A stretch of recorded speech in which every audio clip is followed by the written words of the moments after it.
Class 10th आपके exam के लिए एक और इंपॉर्टेंट कॉम्पिटेंसी फोकस क्वेश्चन समझते हैं और देखते हैं क्वेश्चन क्या है। क्वेश्चन कह रहा है Shivam bought a large quantity of marigold flowers to decorate his house for a family function. He used 630 flowers to recreate the pattern shown below.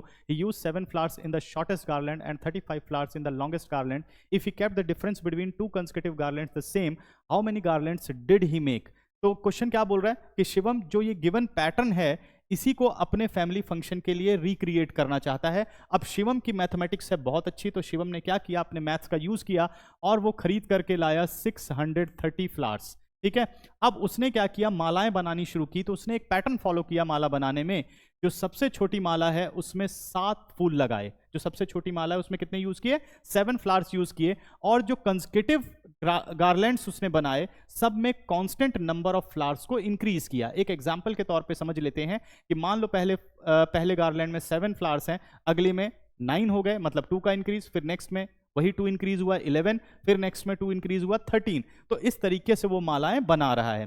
तो जो सबसे लॉन्गेस्ट गार्लैंड बनी उसमें 35 फ्लावर्स हैं, उसमें 35 फ्लावर्स हैं। ठीक है ना। तो अब हमें यह बताना है कि शिवम ने टोटल कितनी मालाएं बनाई। तो चलिए अब इस बात को समझते हैं कि मान लो जो पहली माला उसने बनाई उसमें थे 7 फ्लावर्स, ठीक है ना। नेक्स्ट जो बनाई उसमें उसने इंक्रीज किया कांस्टेंट, अब वो हमें पता नहीं है तो हमने मान लिया कि डी फ्लावर्स उसने इंक्रीज कर दिए, 7 प्लस डी हो गया। नेक्स्ट में 7 प्लस 2d हो गया। इसी तरीके से वो आगे बढ़ता गया तो जो सबसे लॉन्गेस्ट माला बनी उसमें 35 फ्लावर्स उसने यूज किए। ठीक है ना।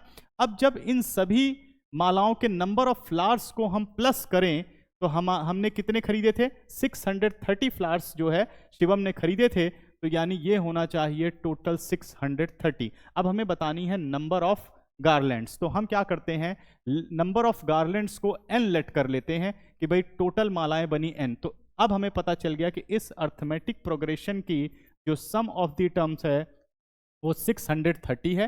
फर्स्ट टर्म जो है वो 7 है, लास्ट टर्म है 35 और हमें ये n निकालना है, यही है नंबर ऑफ गार्लैंड्स। ठीक है ना। तो अब अगर फर्स्ट और लास्ट टर्म है तो हमें फॉर्मूला यूज करना चाहिए n/2 a plus L is equal to 630। n/2 as it is, a हमारे पास 7 हो गया, लास्ट टर्म हमारी 35 हो गई, 630। 35 और 7 हो गया 42, n/2 into 42 is equal to 630। 2 से 42 गया 21, n हमारे पास आ गया 630/21, 21 3 जा 630, तो n कितना आ गया 30।